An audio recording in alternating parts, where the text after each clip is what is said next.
It's podcast day. It's podcast day. Welcome in, friends. Welcome, one and all, to the heyBrownBerry YouTube channel.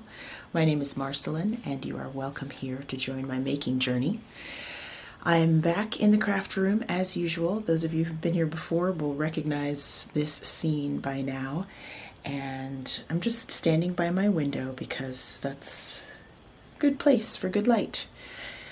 I am attempting with this channel to make it an organic experience. So I just this second had the feeling to turn the camera on and chat a little bit about what I'm making currently. This has become a channel about handspun.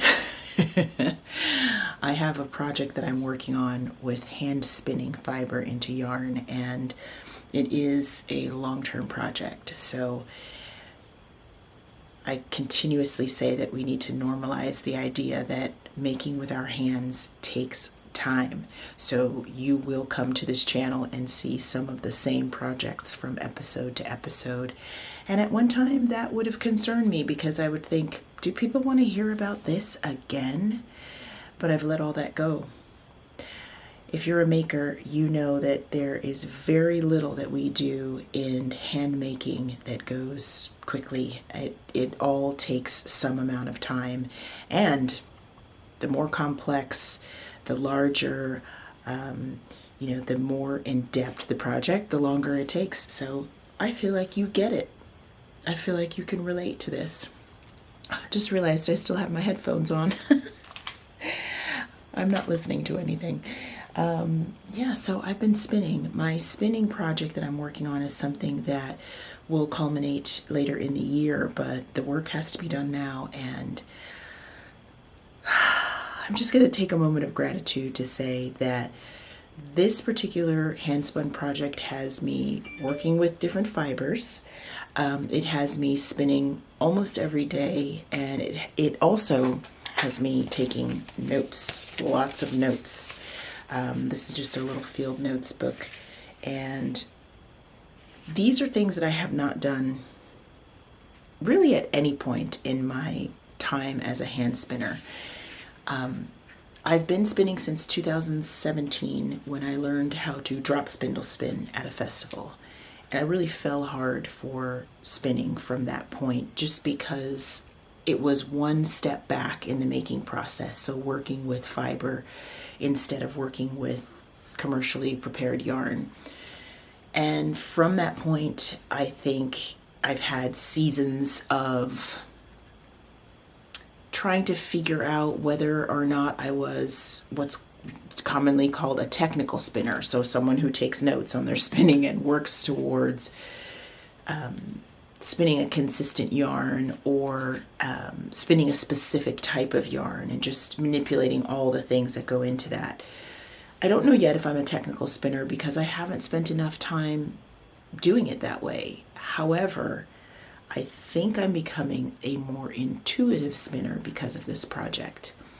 I spin on spindles and on a wheel. I have a shocked matchless wheel that I adore. And so I'm getting the chance to experience fiber and manipulating fiber in multiple ways. So this project has me doing this focused study almost. And that is something that I might have shied away from in the past, just doubting my own skill level, doubting my attention span. I'm not always great at sticking with things for long periods of time. I tend to get distracted by the next new thing. So I am grateful because I crossed over that point of, this is really hard and it's taking a long time and I feel like I'm spending a lot of energy on it. I crossed over that point into, now I feel a little less intimidated when I sit down at the wheel and plan out the type of yarn that I'd like to spin. And I've also reached a point where it's strange to think that you would gain skill, and in gaining that skill you would also let go of some of the perfectionist tendencies that some of us have, present company included. But there's been a kind of freedom in understanding my wheel better, in studying my own process more. There have been times now when I sit down at the wheel and I feel like I'm ready to just spin for the vibes, as some of my friends have said. And it's something about knowing that if I want to dive in and be a little bit more particular, I can, but I don't have to. And so having that choice is kind of cool. I'll show you what I recently finished because I talked about it a bit in my last episode. I was working on some Corriedale fiber. Corriedale is becoming a favorite. I'm realizing that being so excited about spinning this fiber, I didn't save any of the original carded roving. This was gifted to me by Carrie from My Wool Mitten Farm on Instagram, and she's also got a YouTube channel out here. And Carrie has given me all different kinds of prep of Corriedale, and this carded roving I spun up in a couple different ways. So I don't have the original to show you, but it was, I think it was mill prepared and very squishy. She calls it a silver brown, which I can now see in the finished yarn makes sense because it's a bit heathered.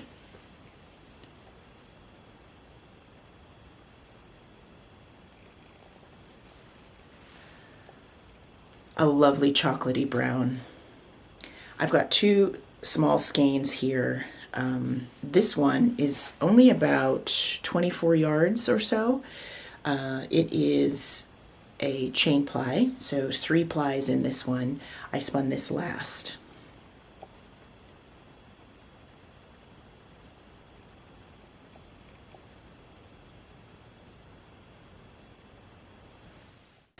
The second sample skein is a 2-ply. It's about 80 yards, and they're both a little bit drapey and squishy because I spun them long draw. I've been working on a long draw technique. Sometimes I do it supported, which means that as I'm pulling back the fiber and letting twist travel into it, I just use one hand to kind of create some resistance against the fiber.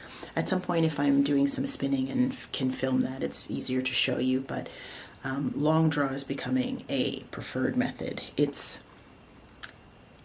getting smoother. It's getting to the point where I can really feel the pull on the fiber and just estimate how to treadle and on the wheel, how to treadle and how to kind of pace things, which is really exciting. So I spun up a couple of bobbins, did a 2-ply, and then with the remainder on one of my bobbins, I did this chain ply. Love them. Corriedale fiber is one that I've loved in yarn form already, and I've knit with it before. And I did some reading on it in my Fleece and Fibre source book.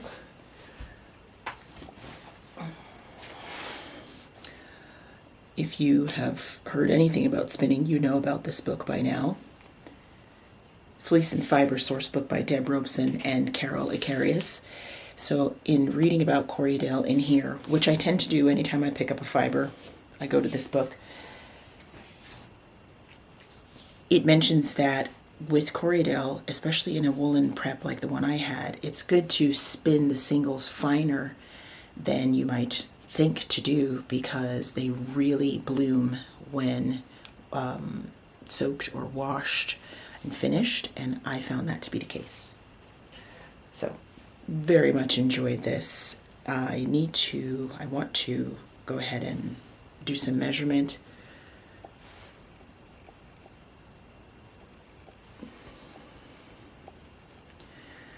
I don't know, I'd be totally guessing at kind of where this yarn falls in terms of yarn weight and that right now.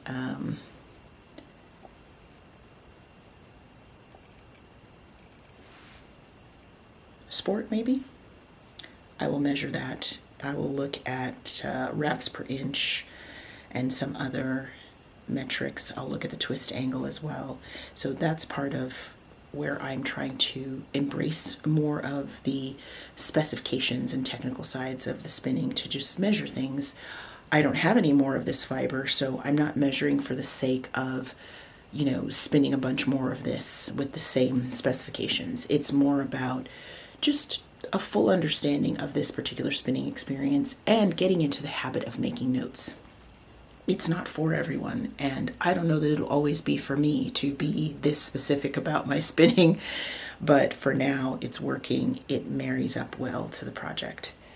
And it has also given me an appreciation for specific fiber prep. I'm thinking about when and if I would spin a garment again, and just working with different fibers over and over and being in the habit of sitting down at my wheel and getting into a certain mindset has me feeling like I could spin for a garment. I could intentionally spend the weeks and weeks that it would take to spin enough yarn for a garment. That's another big win.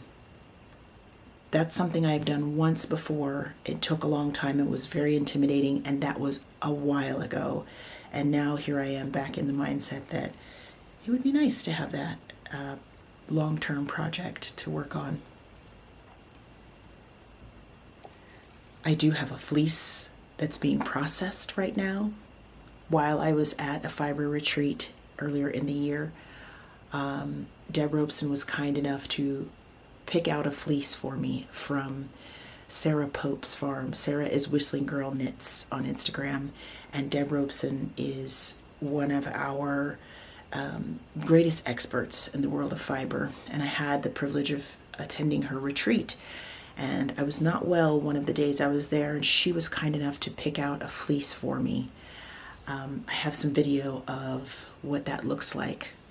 The fleece is from a sheep named Narcissus, and I'll have to find the notes from Sarah on the content of Narcissus.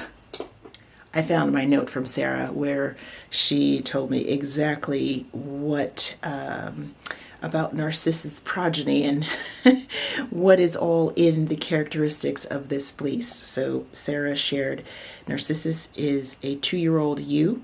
Her genetics are pretty epic. Her mother is half Finn, quarter BFL, and the rest is Romney, Coopworth, East Frisian, and North Country Cheviot. Her dad is half BFL, and the rest is a mix that involves Romney and a Lopez Island blend with a bunch of other breeds in there. So to have all of those particular breeds kind of mixed into this fleece is wild to me and exciting. And Deb could not have picked a better color and quality. All of Sarah's fleeces are high quality, and I am so fortunate that my loveliest, dearest friend Jess owns Skagit Woolen Works, which is a mill in Washington State, and that's where Narcissus is going to be processed into roving for me to spin. So having spent all of these weeks working on a spinning project is building up that confidence muscle. You know what I mean? When that fleece arrives and I've got pounds and pounds of it to work through, I will feel much less intimidated, and hopefully I will actually be excited enough to start on that long-term journey, because I would love to turn that souvenir set of fiber, that souvenir lovely sheep's fleece, into something wearable. Wish me luck. Something tells me I'll be sharing about it here when that happens. Here are some hand-carded roll eggs that I carded up from a sample of Narcissus. When I got that fleece home, I had spent some time hand prepping fiber at the retreat, and I was excited about continuing with that. So I just carded up these beautiful roll eggs from just a sampling to get a sense, and I'm really looking forward to spinning these up. It's like the dress rehearsal for when the full fleece arrives. I'll have some idea of how this spins up. Should be fun. Yeah. I have more spinning to share. My friend Mina, who's the knitting expat, and I did a swap many years back, and I consider Mina to be a hand spinning expert. And she shared with me one of her favorite sets of row legs from a company called Fellview Fibres. So the note on this package from Mina says, "Hands down, my absolute favorite maker of row legs. These are a dream to spin." And this is the label.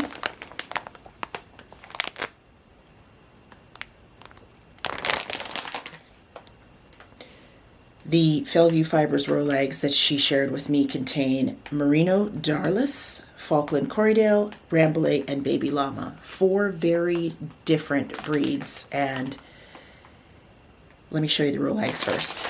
So I've been spinning them, and they're not as tidy as they were when I first received them, but I'll do my best.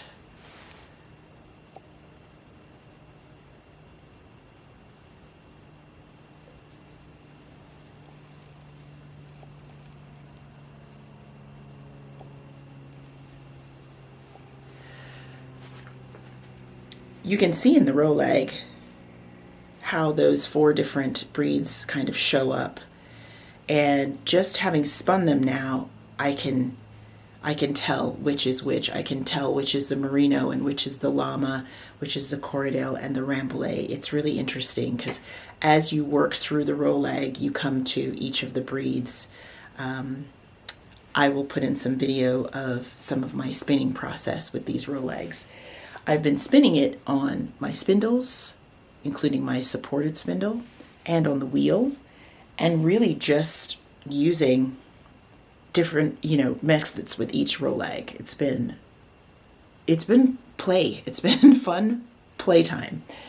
I have several different skeins because I really didn't have a plan. I had no plan for exactly what I wanted to do with the whole set, so instead I've just been taking it a bit at a time.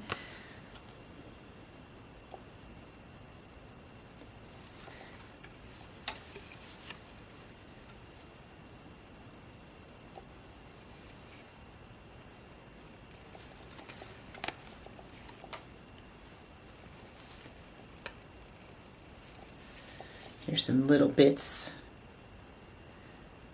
Starting to call these samples spinning snacks. So among these samples, it's not a full row leg in each one, obviously. Sometimes I just stop partway through a row leg and I do something else. So as an example, I used my supported spindle to practice spinning from row legs. As I was getting to understand supported spindle spinning more, the row legs were a great format because it's got good grab to it, it holds together, and allowed me the practice of spinning with my supported spindle. This one I finished it as a 2-ply woolen, spun right off the row leg, and then I spindle plied it with a top whirl spindle. So as a 2-ply, you can see that it has that marled look of having all the colors kind of mixing together from one ply to the other. And then I also wanted to, because this is kind of a woolen prep, I wanted to practice more long draw. So I did a sample of a long draw spin on my wheel, and then I chain plied it. Now look at the difference with the chain ply.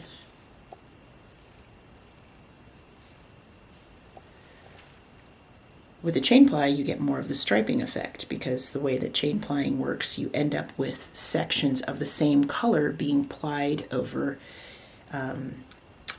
themselves, and so you get more stripes instead of the mix.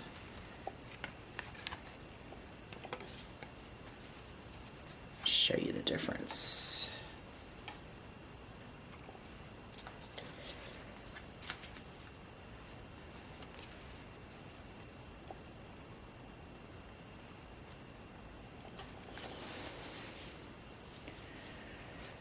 I just continue to play with it. As I got better at supported spindle spinning, I was able to do a bit of a larger quantity.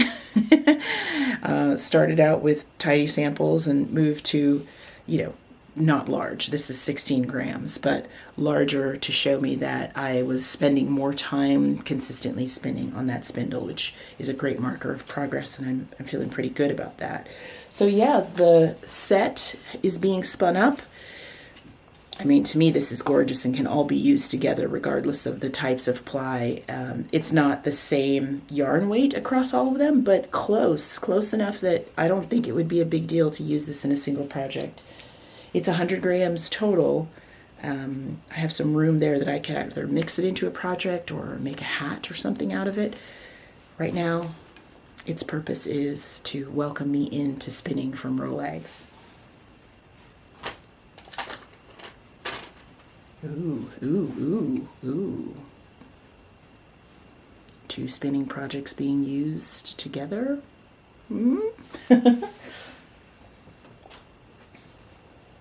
Okay, well, I will come back when I have some more things to chat with you about. Hello, dear ones. Slightly different locale here. This is my in-home office editing Mars version. So I hope you're enjoying this format where I just get in front of the camera almost the moment that I think about it and want to share something with you. I'm feeling a desire to shift the podcast to something that feels much less like an obligation or a chore. It's not there yet. I don't feel that it's a chore. I feel that it's a privilege, but I don't want it to become something that I think, oh, it's time for me to do podcast stuff.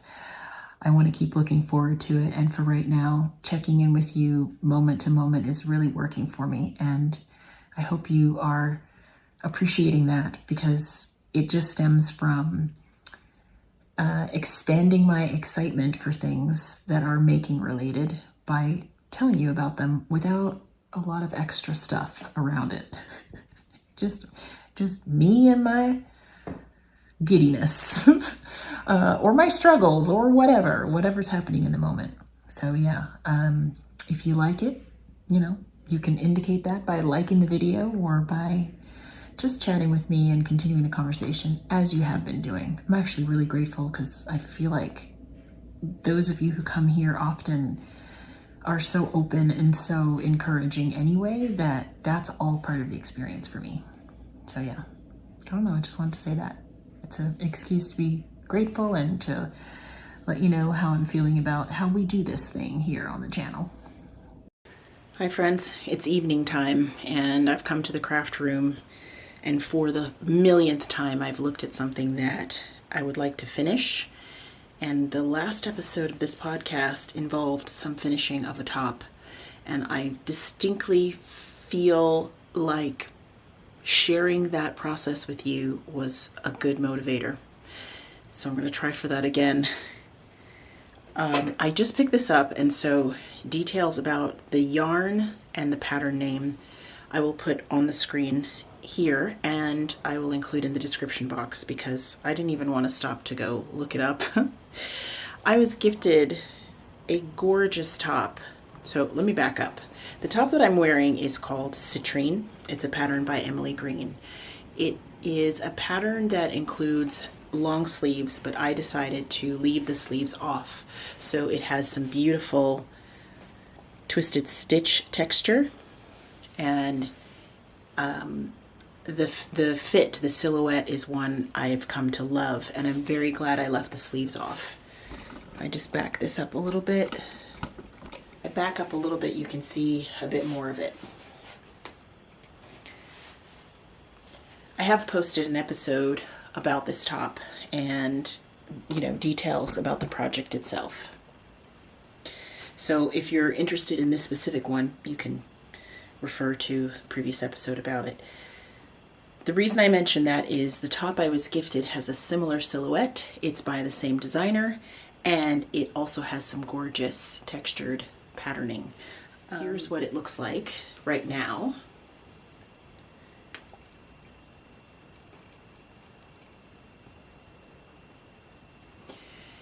It is very much like the citrine that I'm wearing. And Anne gifted this to me.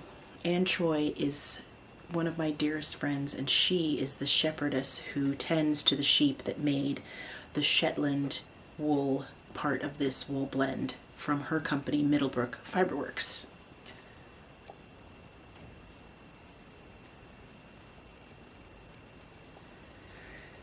So Anne does small batch farm yarns, and she knit up this pattern for herself initially, but once it was done, she found that it just wasn't suited to her. It wasn't a silhouette that she wanted.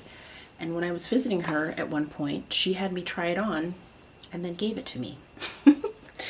It did have a partial sleeve at one point, which I unraveled because this style with a shorter sleeve is what I'm into. So why am I showing this to you right now? Well, one side of this top needs to be seamed. So it's still a work in progress, really. I would like to be wearing this the next time I see Anne, because she was so kind. After all of this work, all of this stitch work, she was so kind to give it to me that I want to finish it as intended and wear it when I'm with her again this summer. All it's going to take really is mattress stitch up the sides, and I like mattress stitch. I like seamed garments. Shout out in the comments your feeling on seamed versus seamless garments. I tend to like them. Anne has already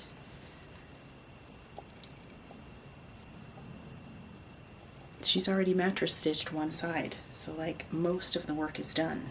And then I think what's left for me is possibly some finishing, maybe add a tiny bit more on the sleeve. I don't know. Let me try it on and we'll see. I don't know that it actually needs any sleeve finishing. Nothing indecent happening here. Okay. I already love the neckline and the amount of ease in it. Right, so I remember now that when I tried this on last time, I realized that there is a good amount of short sleeve happening here. And I don't know, I might go around with an I-cord or something, just a finishing item. It had sleeves, which is why it's meant to be picked up and continued. I would like to leave it sleeveless. You can get a basic idea of the fit. No excess fabric, you know I love that. Not too much positive ease anywhere, really. And it's, I would consider this cropped. It's above my top hip. Falls right about here. My natural waist is about here. So just need to seam this. Oh my. This is a vote for touching whips. Touch them, pull them out, look at them, address them. Because now that I have this on, and I adore how this yarn feels, and I remember why I loved this immediately, I want to work on finishing it, even though project work abounds here. So as you're watching this video, send me some good vibes, and by the time we connect through the magic of YouTube, maybe I will have this wearable, almost wearable. I'm even scared to commit to finishing it by the time I upload another episode for you. But I'm motivated. And then I have leftover delicious Middlebrook Fiberworks yarn to contemplate doing something else with. A hat in a similar stitch pattern? Maybe. I can never get enough of this stuff, seriously. Woolly wool forever. So whenever I come back again in the next clip, I'm sure there'll be more to share. Here's a reminder for you from another sweet, sweet friend of mine.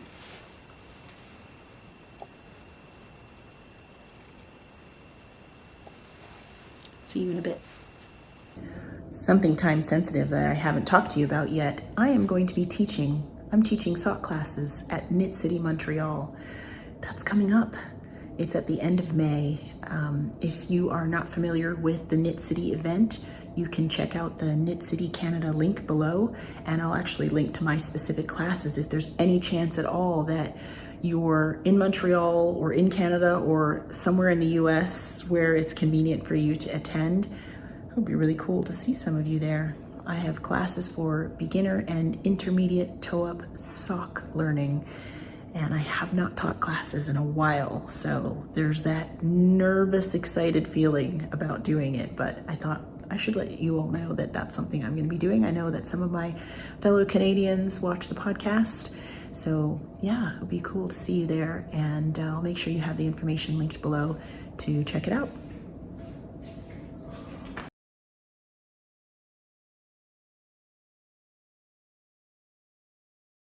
I'm starting to feel like this guy is my co-host. It's getting on to evening now, friends. I've made a decision. I'm going to save my finishing of that short sleeve sweater for another video. It is time for me to get down to some spinning. I have more spinning to do, and I'm now working on this hand-dyed Corriedale. I'm spinning it worsted style on my spinning wheel, and I'm spinning it very fine with the intent of doing a 3-ply and a 4-ply. I've got a good amount, I think, to get some nice spinning snacks out of it. It's pretty squishy. I believe this is a combed top, but because it's been dyed, I think some more of the crimp and elasticity has started to show up in the fiber. So far, so good. I am really enjoying the process of learning how to adjust my technique to different fiber types. But part of sharing more time with you more often, I think, is just to keep my videos shorter and share what I have within a few moments during the week and then enter conversation with you. So I'm going to leave it there this time around. Get back to the spinning wheel and wish you a very, very good set of days in between our visits together. I hope that things are going well for you, and I will see you back here next time. Bye for now.